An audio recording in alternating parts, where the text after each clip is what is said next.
everybody, welcome to The Colors of Beauty by Elle. I'm Isabel. Hi everybody, welcome to The Colors of Beauty by Elle. I'm Isabel. Welcome back and welcome all my new subscribers. I am going to be doing a story time with friends today in collaboration with my beautiful friend here on YouTube. Her name is Kim and her channel name is Purple Sparks. So I'm gonna go ahead and link her thing below. Sorry, I'm stuttering. I have a stuttering problem. If you guys don't, I have to tell you about that in a different video. But today I'm in collaboration with my friend Kim, like I said. I will go ahead and put her link below and her video below so you guys can go take a look at hers as well. She asked me to do a story time with her, so I thought it would be a perfect time to do it. And so here it is. Now this story time, it really did happen, and it's parts of it is kind of difficult for me to talk about because it did happen, and I'm really still, even though it happened a long time ago, it's still pretty emotional to me, and I will tell you, and you'll know why. Okay, so a few years back, my mom and dad are already in their 90s, but at this particular time they were a little bit younger, still older, you know, but just a little bit younger than they are now. My parents can't talk very well can't communicate that well in English. You have to go kind of slow and kind of, you know, some things are kind of lost in translation, if you will. Okay, so my mom went to the doctor's office and she asked them, they asked her she went for a physical, and they asked her if they could do a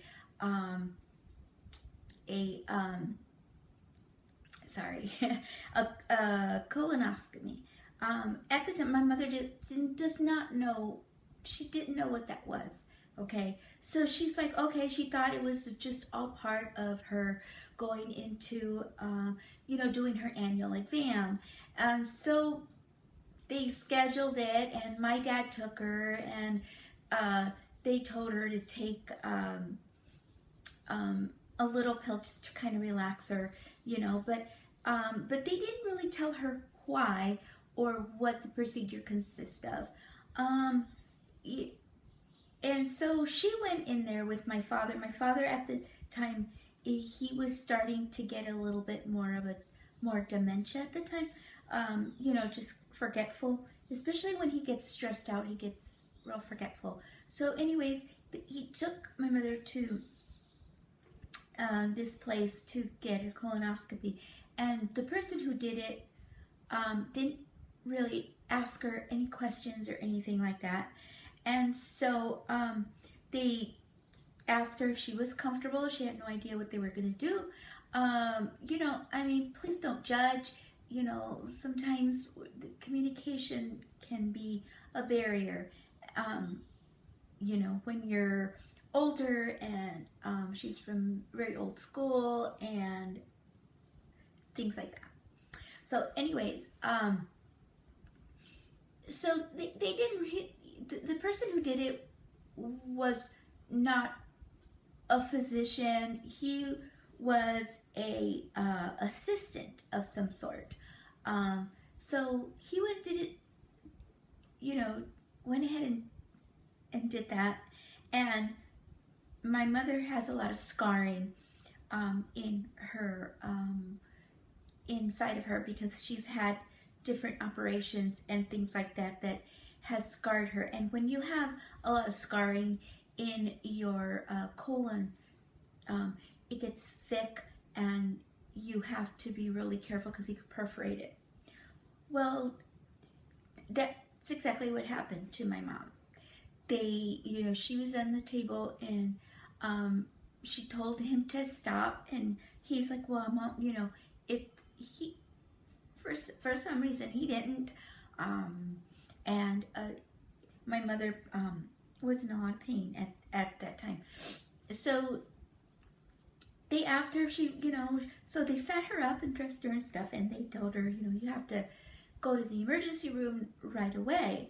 And she was scared, and it was hurting so bad, and she passed out.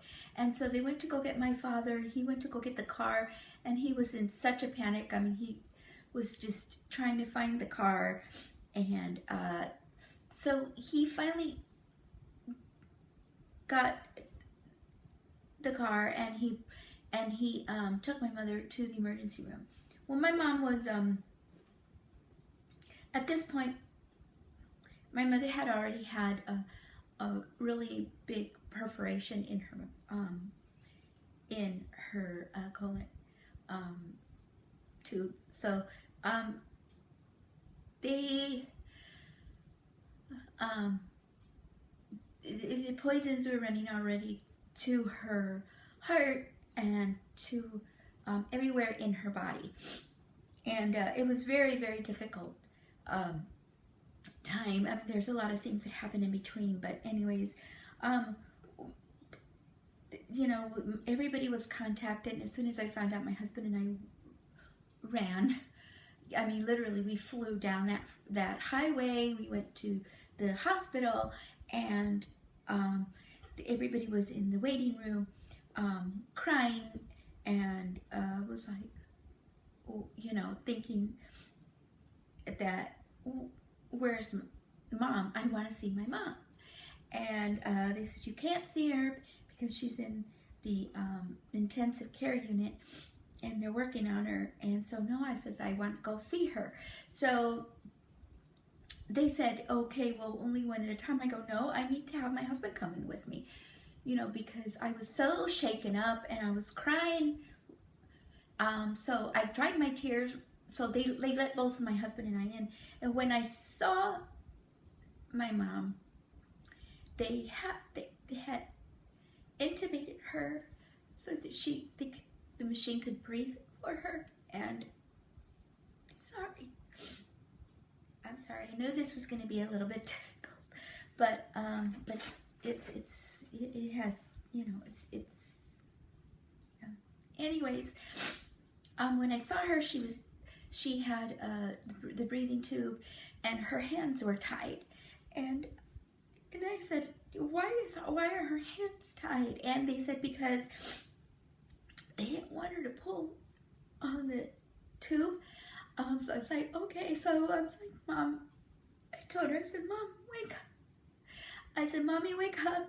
It's me. You have to wake up and be better. I don't know what. I said, what happened? I kept saying, what happened? What happened to my mom? And so they didn't. They're like, you have to. So they told my husband, you have to take her out so that we can work on her. So I was like, no, I don't want to leave my mom. I can't leave her by herself, because my mom has anxiety, and she always depends on me because I'm her only daughter. And I said, no, I can't leave her. And so I was just crying, and so my husband was just, he wrapped his arm around me, and he's like taking me out, and I passed out.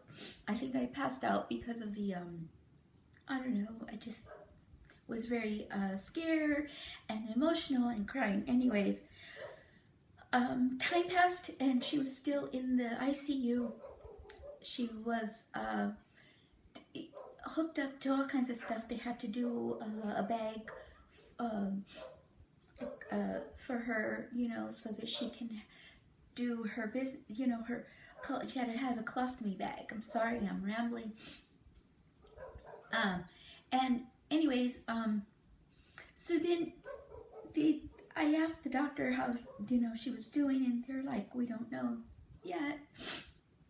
So I was like, oh, okay. So my husband and I, we went to go get something to eat downstairs, and sorry about that. And so we went downstairs to get something to eat, and there was nobody in the. Seemed like it was just so empty, and they're full of people. There weren't any people because we were there very, very late. And the doctors would take a different elevator downstairs and things like that, and it was just for visitors, this particular elevator. So we got into the elevator, and I was just crying. Tears are just rolling down my face. And at the same time, this person came into the elevator with my husband and I. And I don't remember, it was a man. He was just a plain dressed man. And I don't even remember seeing his face because I was crying and all the tears and everything. And then so he said to me, he looks at me and he puts his hand on my shoulder and he goes, he smiles at me and he says, everything's gonna be okay. And I just look at him and he just looks at me. He goes, everything's gonna be okay. And that's all he said to me. That's all he said to me.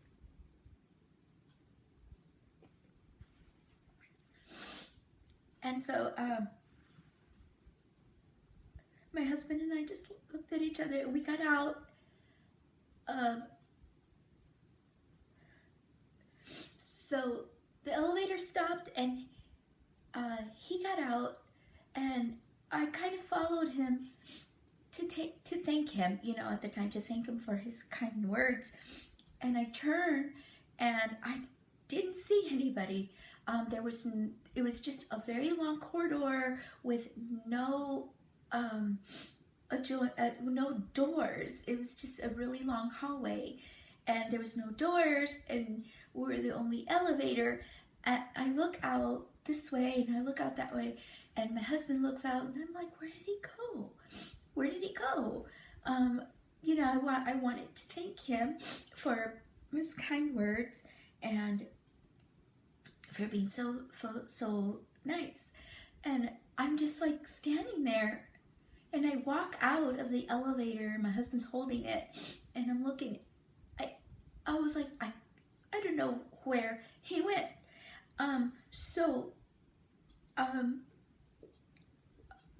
You know, I was like so baffled by that. Like, you know, that's kind of odd, kind of strange, right?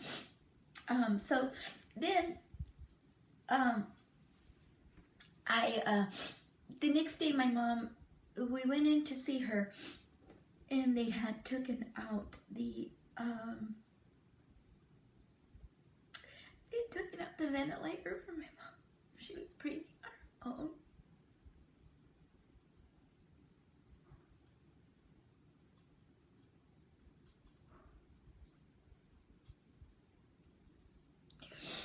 And every day after that, my mother was getting better and better, better and better. You know, she was getting better and better.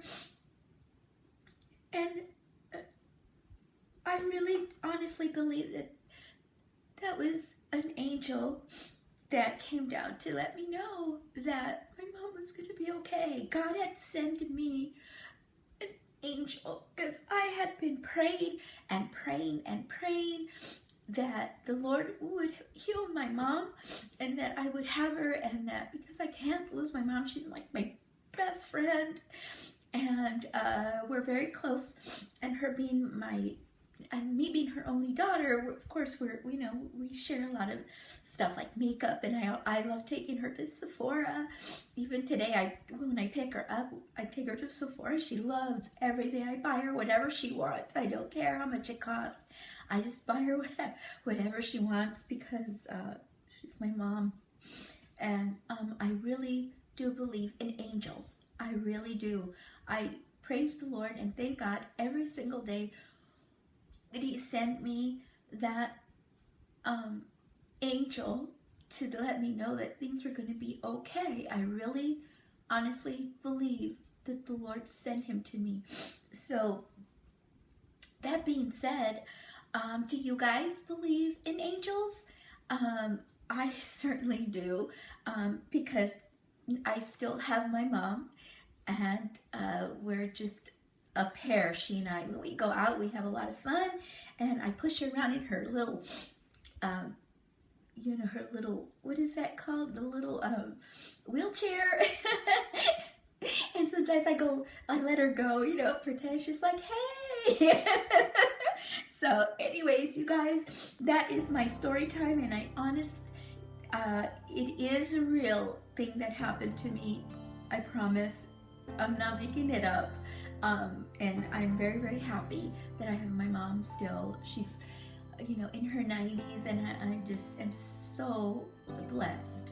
So thank you guys for listening to my story time. Please don't forget to subscribe, like, comment, and please share. And please go check out my friend Kim's video down below. She's so sweet, and she's the one that made this for me. These two here, I love them so much.